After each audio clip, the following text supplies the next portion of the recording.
అంటే రుబ్బినమ్మ గుడ్డవా ఆయన కొట్టించుకుంటూ ఉంటుంది. ఎందుకంటే పాత రోజులు అయిపోయింది అది కూడా. అలా మూడోది నా పైకి పోతులే నా పైకి పైకి అంటే నీ అవతానికి పోతులే అంటే ముసలాం కాడికి ఆడికి పోయినా ఆడికి పోయే వచ్చి కక్కు మడికి నేను చచ్చిపోతుందా మరి నేను మొగం అంటే మూసుకొని పోనాని ఇంతమంది కక్కుట్టుకోకండి ఇంటికా నీ పిల్లల రోజు పుట్టి ఆమె చచ్చిపోతాను రోజు ఫోన్ చేసి. బుద్ధి లేనోడా ఎవరు నీకు చేసిందా? నాకు కాదన్నా నీకే 24 గంటలు మాట్లాడుతూ నీకేమన్నా ఆయన కట్టుతో నాకు చెప్పింది నేను ఫ్యాన్ చేసుకుంటా ఉంటాను మీద పుట్టిన ఎవరు నేను ఇంకా బాగా ఏం మాట్లాడతావు నాకు చెప్పింది.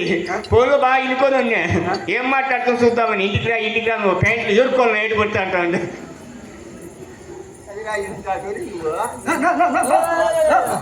వాళ్ళకొచ్చినా జల్లకొచ్చినా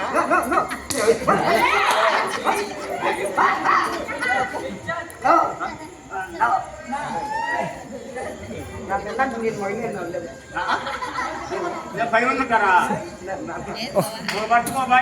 భర్త ప్రపంచ ఆచార్య నాకు తెలియదు నాకే సరే మీ యొక్క తూర్పు దేశంలో మాకు మంచి నమాజ్ కోడలు కావాలి.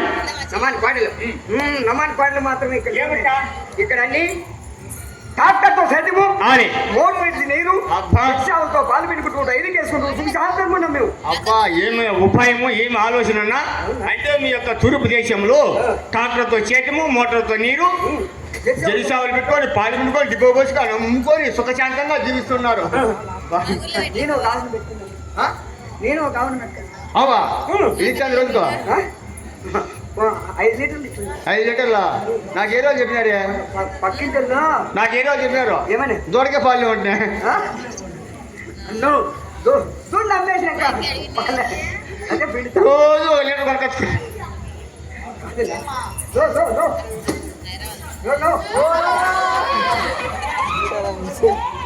ఆవు పట్టుకొచ్చి అంటే పాలు ఇచ్చాను దూడకు పాలు వచ్చిపోతాను మొన్న రోజుకు 1 లీటర్ వేసుకున్నాను. ఏం చేస్తా ఉన్నా సరే అయినా నాకు అవసరం లే నాకు మంచి నమాజ్ కోడలు కావాలి. నమాజ్ కోడలు ఇక్కడ లేవునైనా ఎక్కడ వెళ్ళచ్చు ఇంకా ఎక్కడ వెళ్ళచ్చు నేరుగా పర్వతం వెళ్ళిపో. ఓహో అంటే ఈ యొక్క తూర్పు లేవు పట్టపోతూ ఉంటాయి అంటావు. నీ నమ్మకం సరే నీ మాట ప్రకారంగానే వెళ్ళొస్తాయి.